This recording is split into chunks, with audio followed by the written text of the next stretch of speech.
Et à la création des entreprises qui existent.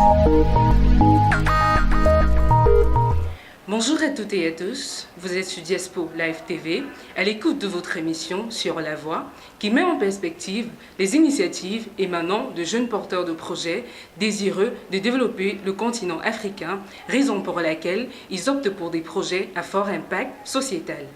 Nous accueillons aujourd'hui sur ce plateau deux jeunes porteurs de projets. À ma gauche, Victorine Dopavogui, promotrice du projet Montero en ligne et diplômée en système d'information distribué. Bonjour et bienvenue. Bonjour très cher.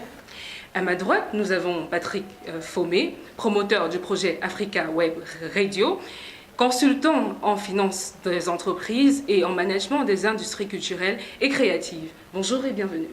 Bonjour Poussine Diafa, c'est un plaisir pour moi d'être ici dans le cadre de votre émission. Merci. Dans la seconde partie de cette émission, nous accueillerons Achille Mbouza, consultant en affaires publiques et en stratégie des organisations, avec qui nous discuterons des problématiques ayant trait à l'entrepreneuriat en Afrique. Alors, Victorine, vous êtes promotrice du projet Montero en ligne. Est-ce que vous pouvez nous en dire plus? Alors, ce qu'il faut savoir, c'est que mon terroir en ligne est un projet qui est très porteur pour moi et qui me tient personnellement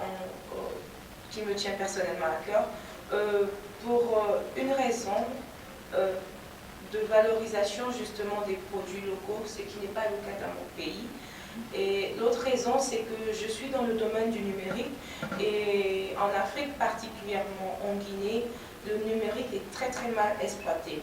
On n'utilise qu'un petit pourcentage de ce numérique-là. La plupart des personnes, lorsqu'ils utilisent l'Internet, c'est plus sur Facebook, Twitter. Alors moi, j'ai envie de mettre, vu que déjà j'ai un master en système d'information distribué, j'ai envie de mettre justement ce projet qui est mon terroir en ligne, de valoriser non seulement des produits locaux, valoriser ces producteurs-là, mais aussi les valoriser en mettant ce produit sur une plateforme qui va permettre d'avoir une visibilité de ce produit-là.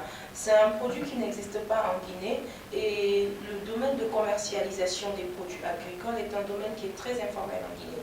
Alors ma petite expérience que j'aimerais apporter, c'est pour pouvoir organiser justement ces producteurs-là et pouvoir valoriser via une plateforme que je vais mettre en ligne, moi-même étant informaticienne. Donc, par la valorisation des produits locaux, vous êtes en train de nous dire que vous avez développé une plateforme qui consiste en quoi exactement? Mettre en relation des producteurs locaux avec qui? Avec le grand public, avec des particuliers? De quoi est-il question exactement? Voilà, alors je vais mettre en relation, déjà j'ai une cible qui est très très à la demande, ça sera les restaurateurs et certains particuliers.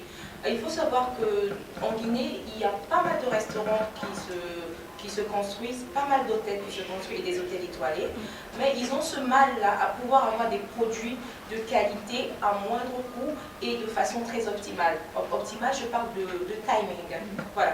Alors justement, cette plateforme va leur permettre de non seulement avoir des produits de qualité, parce que ça va provenir directement des agriculteurs locaux. Ces restaurateurs-là, ils auront la visibilité de leurs produits, ils sauront que voilà, c'est des produits qui viennent de chez nous, c'est des produits qui viennent de mon terroir, d'où justement le nom mon terroir. On va essayer de mettre les producteurs en relation indirecte parce que c'est la plateforme justement qui va permettre aux restaurateurs de faire leurs commandes. Mais ces restaurateurs, ils verront justement les produits qu'on leur offre. Et de ce pas, ils pourront faire facilement la commande en ligne. Et lorsqu'ils feront la commande en ligne, en un temps imparti, on pourra leur faire la livraison. L'objectif justement de ce projet Mon terroir en ligne, c'est de faciliter la transaction des produits et de valoriser les produits locaux, aussi valoriser ces producteurs qui ne sont pas connus ou parfois qui ont des produits, mais qui ne sont pas, ils ont du mal à écouler leurs produits. D'accord, vous parlez d'avoir du mal à écouler les produits. D'où vous êtes venu cette idée d'un tel projet? C'est parti d'un constat. Et j'ai fait une expérience dans la restauration où j'ai managé, on va dire, 100 personnes. On était plus côté restaurateur présidentiel. Et j'avais à ma charge des chefs cuisiniers qui avaient du mal justement à faire des achats. Parfois, c'est moi-même qui partais pour faire des achats. Et je ne vous cache pas que dans ce travail que j'ai effectué, il y avait un problème d'achat, un problème d'approvisionnement. Et donc, vu cette expérience-là et vu les réalités justement dans mon pays, parce que j'ai la chance d'avoir un pays qui a quand même une facilité de production. On a une richesse agricole. Et cette richesse agricole-là, elle est mal exploitée. Donc je me suis dit, avec ces expériences-là, il était temps justement de valoriser. Et ces producteurs, il était temps aussi de satisfaire ses clients. Donc en satisfaisant ses clients et en mettant en avant ces producteurs-là, c'est mon terroir en ligne justement qui en est le produit. D'accord, vous parlez de richesse agricole mal exploitée. Il s'agit de la Guinée. Peut-être ce qui justifie votre choix de mettre en œuvre ce projet en Guinée. Exactement. Et bien évidemment, je vais commencer par mon pays, la Guinée, parce que c'est un territoire que je maîtrise, c'est une zone que je maîtrise, et il faut que je commence justement par la Guinée, voir ce que ça donne et voir dans quelle mesure du possible je pourrais exporter justement ce produit-là. Et c'est pourquoi justement, comme vous l'avez dit, j'ai commencé par la Guinée. D'accord, merci. À votre suite, nous prenons actuellement Patrick Fomé, consultant en finance des entreprises et en management des industries culturelles et créatives. Et nous vous recevons ici dans le cadre de la promotion de votre projet Africa Web Radio. En quoi est-ce qu'il consiste exactement ce projet? Merci Priscille Diamfa pour cette invitation. Chers téléspectateurs de Diaspora TV, c'est avec beaucoup de plaisir que je participe ici dans le cadre de cette émission pour essayer de vous édifier sur mon parcours et sur mes différents projets. Pour la petite histoire, je suis, comme venait de dire Mme Priscille Diamfa, je suis titulaire d'un master en comptabilité finance et actuellement je suis un parcours dans le cadre du management des industries créatives et culturelles. Bien, mon projet Africa Web Radio se situe dans un portefeuille de projets qui s'intitule Africa Web Media. L'objectif de ce projet est de valoriser la culture africaine sur le plan international, sur le plan européen. Nous avons lancé le premier projet, le premier acte qui est la mise sur pied d'une web radio africaine en Europe. C'est un projet assez audacieux parce que, comme vous pouvez le constater, je n'ai pas une très grande expérience au niveau international. C'est à peine 6 mois que j'ai eu à poser mes pieds en Europe. Et à peine j'ai eu à essayer d'étudier l'environnement, comment ça se comporte ici en Europe. Et ma petite histoire, ma petite culture que j'ai du domaine de la musique, je connais assez bien, c'est que les médias traditionnels sont en train de disparaître.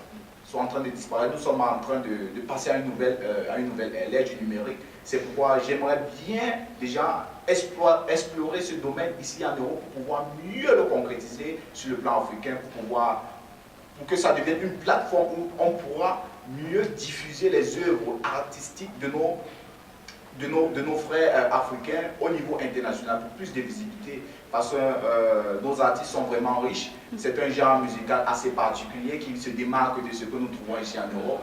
Vous voyez, la musique traditionnelle n'est pas assez valorisée sur le plan international. C'est l'occasion pour nos artistes africains de pouvoir mieux se faire vendre, se faire connaître sur le plan international. D'accord, vous parlez d'une radio africaine en Europe, pourquoi pas en Afrique? Voilà. C'est quoi? Qu'est-ce qui motive votre choix de l'Europe? Le choix est motivé par plusieurs aspects. Déjà, nous sommes africains, nous venons tous du même territoire. L'Afrique, le numérique en Afrique n'est pas encore assez, n'est pas la chose la mieux partagée. Déjà, le taux de pénétration en Afrique est très faible. Pour le cas du Cameroun, il ne se trouve qu'à 25%. 25%, mais le niveau de connexion est très lent. Je ne veux pas entrer dans le préalable, c'est-à-dire ce qui vient avant l'accès à la connexion Internet, c'est-à-dire l'électricité, la stabilité. Il faut d'abord résoudre pas mal de problèmes. C'est pourquoi nous ne visons pas encore le champ africain. Nous exportons la culture africaine au niveau international. Mais nous savons tous que d'ici peu, nous allons migrer vers une société entièrement numérique, où l'accès à l'Internet sera possible pour toutes les couches de population. D'où notre champ d'action est basé sur l'Europe.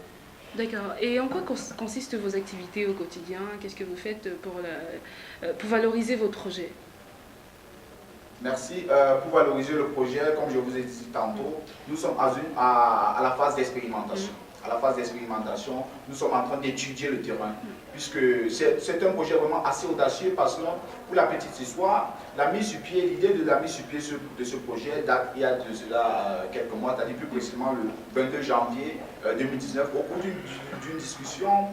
cours d'une discussion que j'avais eue avec un de mes confrères, un de mes collaborateurs, sur le plan de la mise sur pied d'une web TV. L'idée est partie du web TV. Après, nous nous sommes dit, mais pourquoi pas une web TV? Si on peut mettre sur pied une web TV, pourquoi pas une web radio? C'est d'où le 24 janvier, c'est-à-dire à peine 2 jours, je me suis lancé dans la mise sur pied de cette radio qui est partie déjà, puisque je n'ai pas eu d'expérience dans ce domaine, de mise sur pied, de création de radio, de médias traditionnels, de TV. C'est où je me suis inspiré, où j'appelle aussi mes confrères à s'inspirer aussi des tutos qui sont sur le web. Ça peut beaucoup aider mes confrères aujourd'hui à pouvoir développer de nouveaux projets. C'est sur la base des tutos que j'ai eu à créer cette web radio qui émet aujourd'hui en Bulgarie, mais dont la promotion va s'étendre d'ici peu, qui va prendre une nouvelle forme. Parce que nous sommes appelés à transiter. Puisque au regard des exigences de la mise sur pied de cette web radio, nous serons appelés à transiter d'ici peu. Nous allons nous transformer dans le cadre du projet pour se constituer dans le cadre d'une société, c'est-à-dire avoir une personnalité juridique. D'accord, merci. Le temps pour nous de souffler pour prendre ensuite notre consultant en affaires publiques et en stratégie des organisations.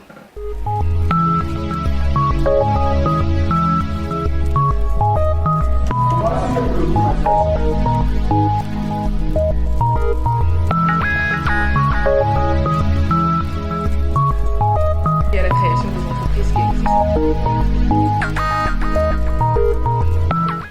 Bonjour Achille Mbouza et merci d'avoir répondu favorablement à notre invitation.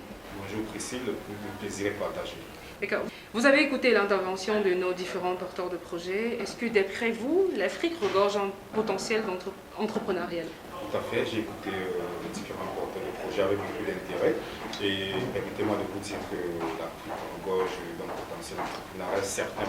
Et vous savez, tout est à faire en Afrique, que ce soit sur le plan des industries agroalimentaires, créatives, sur le plan des transports, sur le plan des nouvelles technologies. Vous savez, dans presque 50 ans, la population africaine va doubler. Il faudra satisfaire les besoins de toutes ces populations. Et du coup, vous comprenez que le potentiel entrepreneurial en Afrique est incontestable. D'accord. La création d'entreprises étant de plus en plus à la mode, on s'est rendu compte que 4 entreprises sur 5 ne passent pas le cap des 5 ans après leur création. Qu'est-ce qui peut en être à l'origine? Tout à fait, votre constat n'est pas faux. Et d'après mon expertise dans le consulting, j'ai remarqué que les entreprises fautent sur 4 points.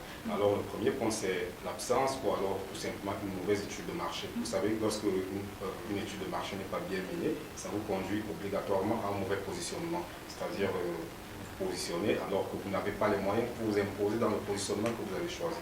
Le deuxième point, c'est un manque de cash flow. Vous savez, chaque entreprise a une phase de lancement. Et pendant la phase de lancement, il faut avoir une trésorerie qui vous permet de payer les factures, de payer les employés. Et lorsque vous n'avez pas cette trésorerie nécessaire, vous allez nécessairement faire banqueroute. Le troisième point, c'est la confusion des entrepreneurs entre les caisses de l'entreprise et les caisses personnelles. À peine un entrepreneur commence à réaliser les premiers bénéfices, il se met à dépenser comme si c'était son argent propre, alors que c'est l'argent de l'entreprise. Quatrième point, c'est l'insuffisance de la protection étatique. Vous savez, chaque État doit pouvoir mettre des mesures de protection pour les très petites entreprises qui en réalité constituent le socle de l'économie. Voilà à peu près les 4 points sur lesquels les entreprises doivent travailler pour franchir le cap des 5 premières années. D'accord. Vous avez pu remarquer que nos 2 porteurs de projets ont ceci en commun, qu'ils veulent mettre sur pied une entreprise sociale. Et les entreprises sociales en Afrique ont ceci de particulier, qu'elles ne sont pas très rentables. Donc pour nos 2 porteurs de projets, quelles sont les pistes qu'ils peuvent exploiter pour s'assurer d'une croissance permanente de leurs entreprises sociales en Afrique? Tout à fait, lorsque vous parlez de tout ce qui est social en réalité n'est pas rentable. Parce qu'une entreprise sociale n'est pas là pour faire de gros profits en fait. Elle est là pour présenter sa valeur non marchande. Mais elle a ceci d'avantageux, c'est que les entreprises sociales ont beaucoup de sources de financement moins contraignantes. Parce que figurez-vous, par exemple, le FUNIAP, le Forum des Nations Unies pour les activités de la population, finance les entrepreneurs sociaux sans contrepartie, contrairement aux banques. Donc du coup, si moi je peux conseiller un jeune entrepreneur, c'est de commencer par l'entrepreneuriat social qui lui permettra d'avoir des financements à taux zéro. Et puis, franchir un certain cap, il pourra maintenant développer son activité, la rendre plus commerciale et puis se retourner vers les banques. Et le projet, par exemple, de Victorine, c'est un projet qui peut fédérer beaucoup d'acteurs en milieu rural.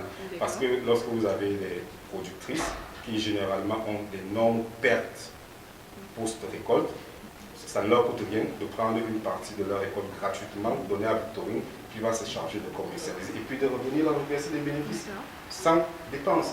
Lorsque vous avez un projet comme par exemple Africa Web Radio, vous avez des jeunes artistes qui ont besoin de la reconnaissance, ils peuvent donner leur projet, leur produit gratuitement à Patrick, qui se permettra de leur faire presque une publicité à l'international et puis ça va leur donner plus de visibilité et développer leurs activités. Donc je pense que leurs projets sont assez porteurs et il faudra juste les développer. D'accord, merci beaucoup. Nous sommes parvenus au terme de cette émission. Je rappelle que vous êtes consultant en affaires publiques et en stratégie des organisations. Victorine, vous êtes diplômée en système d'information distribué et promotrice du projet Mon Terroir en ligne. Patrick, vous êtes consultant en finance des entreprises et en management des industries culturelles et créatives et également porteur du projet Africa Web Radio. Merci à tous et rendez-vous très prochainement sur nos antennes dans le cadre d'une autre émission sur la voie.